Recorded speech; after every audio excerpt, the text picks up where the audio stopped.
Assalamualaikum warahmatullahi wabarakatuh. Pada kesempatan ini, mari anak-anakku kita belajar melalui media sosial pelajaran IPS semester 2 untuk kelas 8 dengan mengambil tema Pergerakan Nasional pada Masa Pendudukan Jepang. Nah, pelajaran sebelumnya kita sudah mempelajari tentang Organisasi Pergerakan Nasional Indonesia yang dipelopori dengan munculnya Organisasi Budi Utomo, kemudian disusul dengan Sarekat Islam, kemudian Indise Partai, Perhimpunan Indonesia, Partai Nasional Indonesia, Gerindo, Pertindo, Gavi, dan lain sebagainya. Nah, pada materi kita kali ini adalah pergerakan nasional pada masa pendudukan Jepang. Jepang merupakan negara Asia yang pada abad ke-19 sudah sangat maju teknologi dan industrinya. Sehingga kita ketahui tahun 1905 Jepang sudah mengalahkan negara Eropa yaitu Rusia. Kemenangan Jepang atas Rusia mengilhami negara-negara di Asia Tenggara memunculkan latar belakang nasionalisme termasuk di Indonesia. Nah, keadaan Jepang yang akan kita bahas kali ini adalah ketika Jepang terlibat dalam Perang Dunia Kedua melawan sekutu. Salah satu negara sekutunya adalah Amerika Serikat. Nah, Jepang sedang dalam keadaan terlibat perang. Jadi, tujuan Jepang itu menguasai negara-negara Asia Tenggara selain untuk mengeksploitasi kekayaan alamnya, juga diperuntukkan untuk kepentingan perang. Diperuntukkan untuk kemenangan perang. Sehingga nanti akan mengeluarkan kebijakan yang diberlakukan untuk memenangkan perang.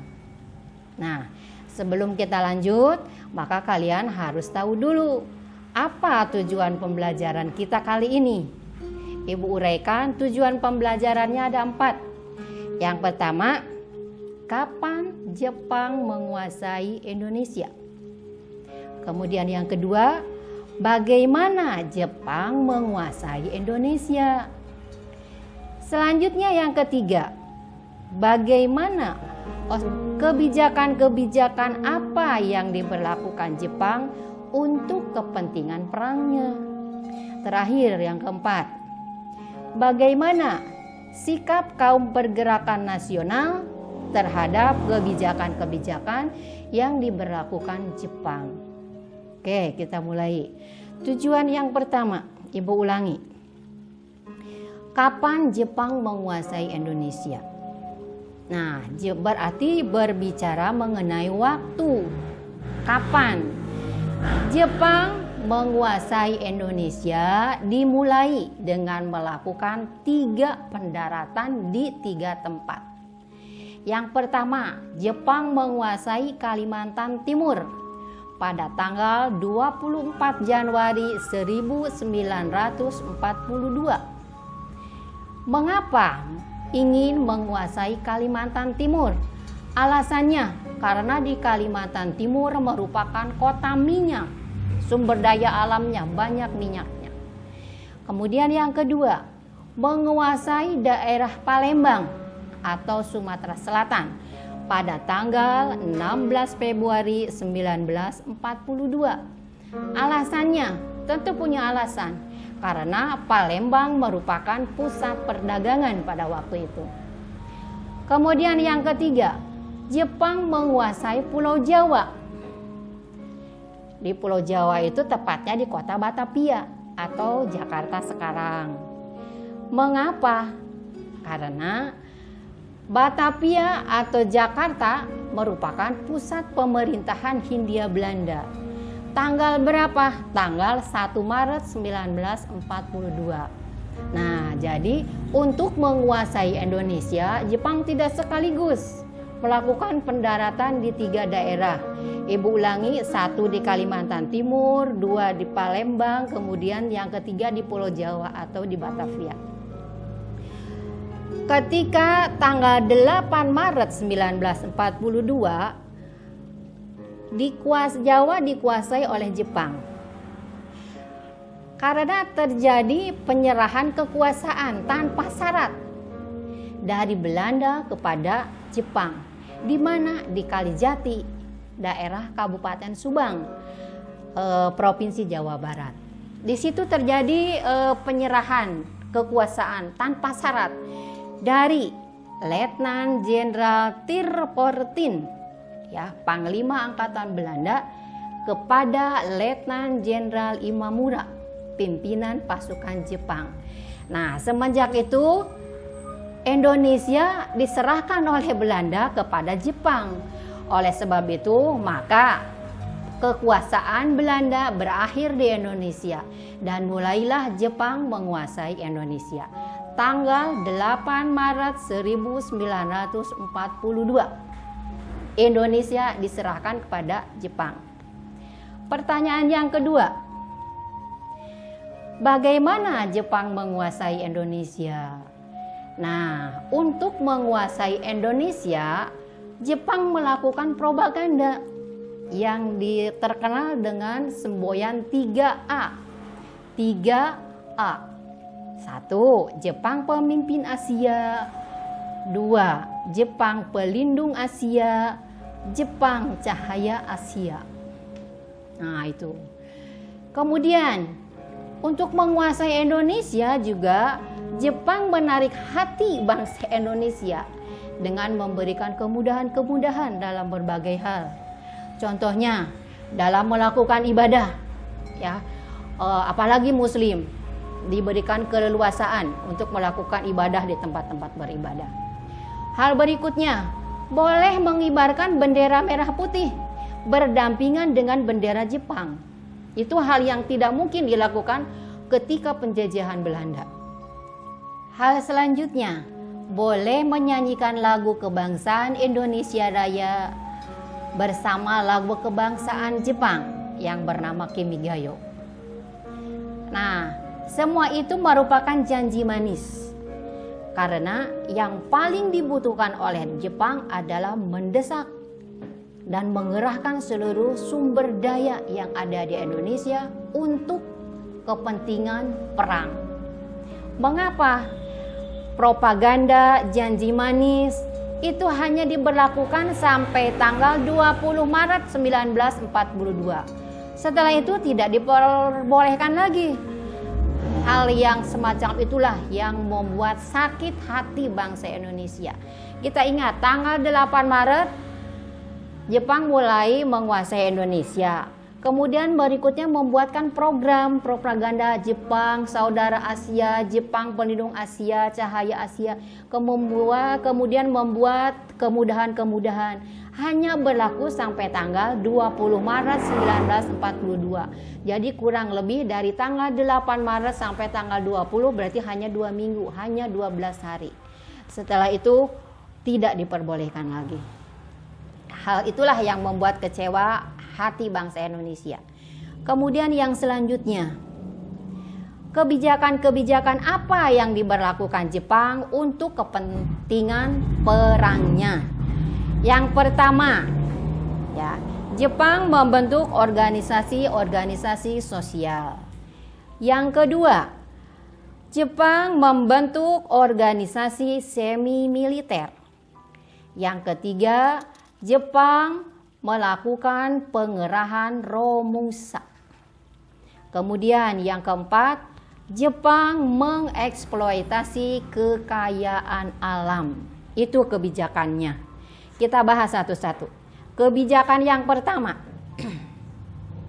Jepang membentuk organisasi-organisasi yang bersifat sosial. Organisasi yang pertama yaitu Gerakan 3A yang diketuai oleh Mr. Samsudin. Yang kedua, Jepang membentuk organisasi Putra, Pusat Tenaga Rakyat. yang diketuai oleh 4 serangkai. Siapa 4 serangkai itu? Yang pertama adalah Insinyur Soekarno, yang kedua Muhammad Hatta, ketiga Kiai Haji Mas Mansur, yang keempat Ki Hajar Dewantara. Yang ketiga adalah Jawa Hokokai, artinya Gerakan Kebaktian Jawa. Siapa pemimpinnya? Pemimpinnya adalah langsung oleh Jepang sendiri yang disebut dengan Gun Seikan. Dan sebagai penasehatnya adalah Insinyur Soekarno. Kemudian organisasi yang keempat adalah MASUMI, singkatan dari Majelis Syuro Muslimin Indonesia. Siapa ketuanya? Yaitu Kiai Haji Hasyim Asy'ari dan Kiai Haji Mas Mansur. Nah, Ibu garis bawahi, Kiai Hasyim Asy'ari adalah kakek dari presiden kita yang keempat, yang bernama Kiai Haji Abdurrahman Wahid. Kemudian kebijakan yang kedua adalah bahwa Jepang membentuk organisasi semi militer. Nah, organisasi semi militer yang pertama adalah Seinendan, artinya organisasi barisan pemuda, yang artinya cinta tanah air. Jadi para pemuda Indonesia itu diwajibkan mencinta tanah airnya. Kalau maksud Jepang itu apabila ada sekutu, rakyat Indonesia terutama para pemuda itu harus mempertahankan tanah airnya. Kalau Jepang mau untuk mempertahankan kemenangan perang, kalau bangsa Indonesia mah yaitu berarti untuk mempertahankan tanah air Indonesia. Jadi ada maksud yang berbeda. Yaitu Seinendan, jadi barisan cinta tanah air. Yang kedua adalah Fujinkai, himpunan kaum pemuda, yang anggotanya itu ada himpunan kaum wanita, yang anggotanya itu adalah perempuan yang berusia 15 tahun ke atas. Mereka juga dikerahkan ya sebagai barisan wanita. Yang selanjutnya adalah Keibodan, artinya barisan pembantu polisi. Tugasnya adalah menjaga keamanan desa. Kita ingat ketika Jepang ada dan hadir di Indonesia dengan kebijakan yang sangat memberatkan, banyak rakyat yang merasa tidak aman, ingin memberontak. Nah, makanya dibentuk Keibodan untuk mengamankan, untuk menjaga desa-desa supaya aman. Kemudian yang berikutnya adalah membentuk Heiho, yang artinya organisasi prajurit pembantu tentara Jepang, atau ini pembantu tentara militer ya. Kemudian yang terakhir adalah PETA, pembela tanah air, yang nanti anggota ketuanya adalah Supriyadi, yang akan memberlakukan atau melakukan perlawanan terhadap Jepang sendiri. Heiho dan PETA dilatihnya itu bukan semi militer lagi, sudah hampir mendekati militer. Mengapa demikian? Karena kedua organisasi itu diberikan latihan memegang senjata, menggunakan senjata, tembak menembak dan lain sebagainya. Jadi bukan semi militer lagi, hampir mendekati militer. Nanti antara PETA dan Heiho ini merupakan cikal bakal lahirnya Tentara Nasional Indonesia dalam perang kemerdekaan. Nah, itu. Jadi kebijakan yang kedua adalah membentuk organisasi semi militer.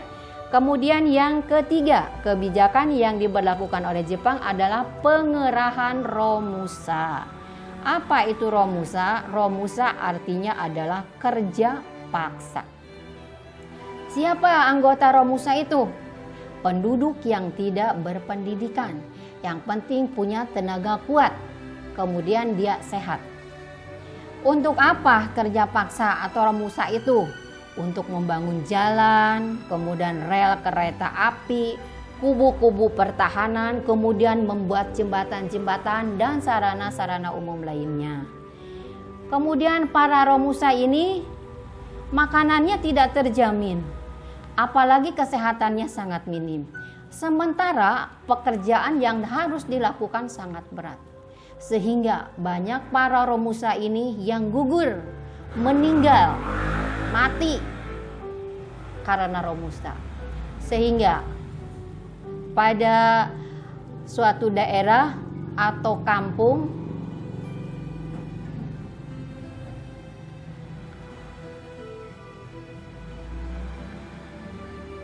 atau pada suatu kampung banyak yang pemudanya itu pergi meninggalkan desanya karena takut dijadikan sebagai Romusa.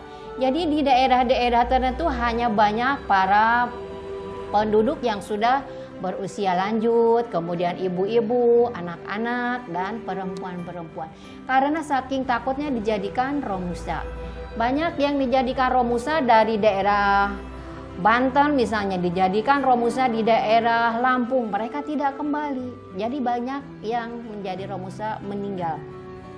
Kemudian kebijakan Jepang yang lainnya adalah eksploitasi kekayaan alam. Nah, untuk apa eksploitasi kekayaan alamnya? Ingat, Jepang pada waktu itu sedang perang. Semua diarahkan untuk kepentingan perang. Rakyat diwajibkan menanam tanaman jarak. Jarak itu menghasilkan oli atau minyak pelumas. Untuk apa? Untuk memperlicin senjata. Jadi senjata itu jadi licin. Pokoknya untuk minyak pelumas. Kemudian rakyat wajib menyerahkan bahan pangan besar-besaran kepada Jepang. Supaya tentara Jepang itu kan tidak kelaparan dalam melakukan perang, karena mereka membutuhkan asupan makanan dan gizi yang sangat banyak. Jadi dikeruk secara besar-besaran hasil pangan bangsa Indonesia. Pada masa panen misalnya begini, wajib setor padi. Apabila si padi itu, si panennya menghasilkan 100 ton, 80% untuk Jepang. Yang punya hanya 20%. Hanya 20% dibawa pulang. Dapat kalian bayangkan. Kita yang mempekerjakan, kita yang bekerja, kita yang menanam, sedangkan hasilnya hanya kurang lebih 20%. Lebihnya diserahkan kepada Jepang. Kondisi ini mengakibatkan kelaparan. Rakyat Indonesia kurang makanan. Kemudian terjadi penyakit busung lapar atau kurang gizi, kurang gizi. Sehingga rakyat Indonesia sangat sengsara di bawah penjajahan Jepang. Kemudian juga menurut para kakek dan nenek yang sudah terdahulu, bahwa untuk mendapatkan kain atau pakaian juga sudah sangat sulit pada masa Jepang. Mereka menggunakan karung goni untuk dijadikan pakaian, saking tidak adanya bahan pakaian. Kemudian sarung sarung kasurnya dibuat pakaian karena tidak ada bahan untuk membuat pakaian, saking tidak adanya.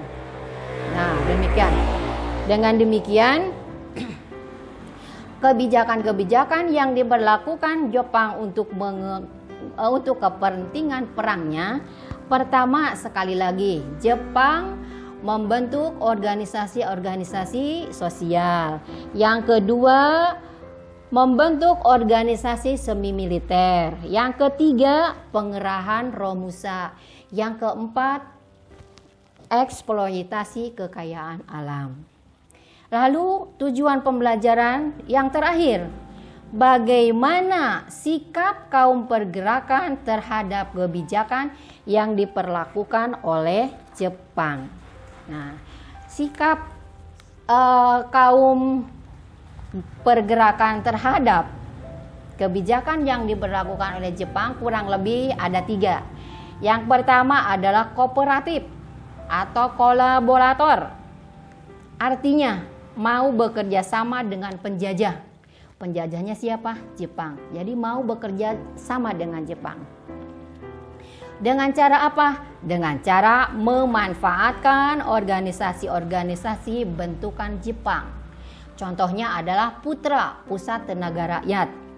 Oleh para kaum pergerakan, tokoh-tokoh nasional maksudnya, putra yang dibentuk oleh Jepang itu dijadikan sebagai ajang kampanye. Kampanye nasionalisme, membangkitkan semangat-semangat nasional. Sehingga Jepang sangat marah dan akhirnya membubarkan putra. Kemudian siapa tokohnya yang termasuk golongan kolaboratif atau kelompok kooperatif? Yang pertama adalah Insinyur Soekarno, yang kedua Muhammad Hatta, ketiga Ki Hajar Dewantara, dan Kiai Haji Mas Mansur. Biasanya ini disebut golongan tua. Nanti pas kemerdekaan ada golongan tua, ada golongan muda. Nah, kemudian yang kedua, non kooperatif, artinya tidak mau bekerja sama dengan penjajah, yaitu Jepang. Dengan cara apa mereka melakukan pergerakan tetapi tidak mau bekerja sama dengan Jepang? Mereka melakukan gerakan bawah tanah. Gerakan bawah tanah, bukan bergerak di bawah tanah ya, tetapi mereka melakukan gerakan sembunyi-sembunyi atau tidak resmi. Di mana melakukannya? Misalnya di tempat asrama atau di tempat kos para pemuda. Mereka berkumpul. Nah, berkumpulnya itu mereka menggalang semangat kemerdekaan. Menggalang semangat kemerdekaan. Di sini ada asrama berkumpul. Nah, yang dibicarakan adalah tentang semangat kemerdekaan. Siapa-siapa saja sekarang tokoh yang termasuk non kooperatif itu? Yang pertama adalah Sultan Syahrir, yang kedua Ahmad Subarjo, ketiga Sukarni, kemudian A. Maramis, Wikana, Hairul Saleh, dan Amir Saripudin. Biasanya gerakan non kooperatif ini disebut gerakan radikal karena mereka jelas menentang terhadap penjajah. Nah, golongan yang disebutkan tadi biasanya disebut golongan muda.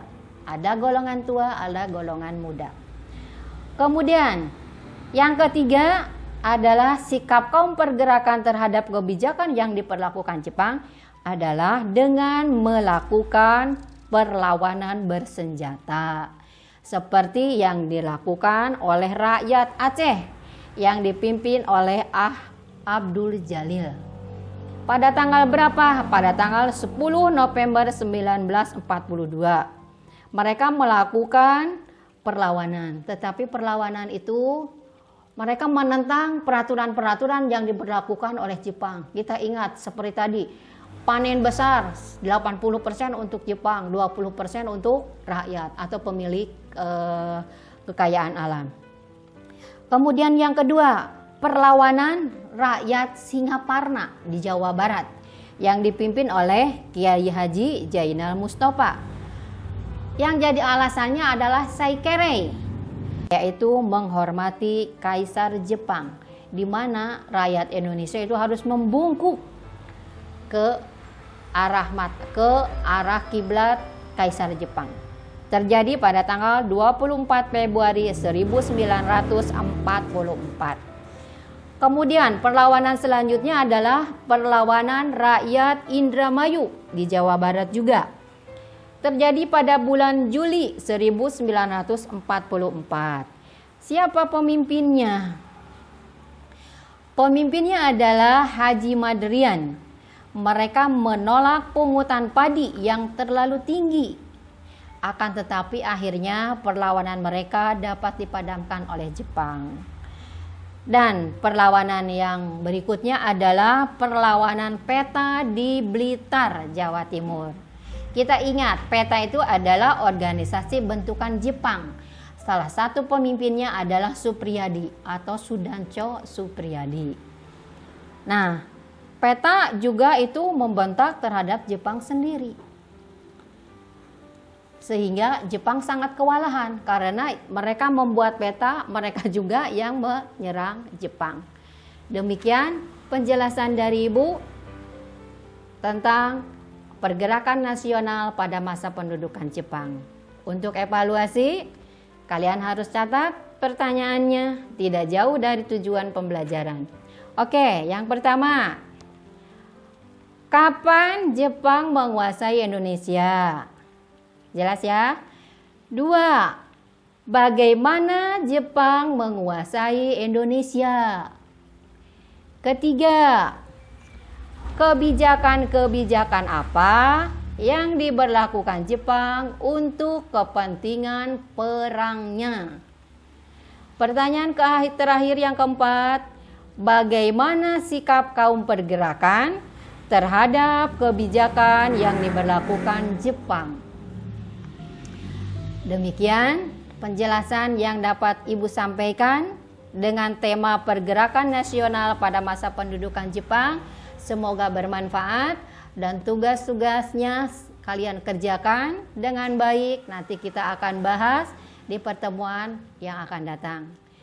Demikian, wassalamualaikum warahmatullahi wabarakatuh.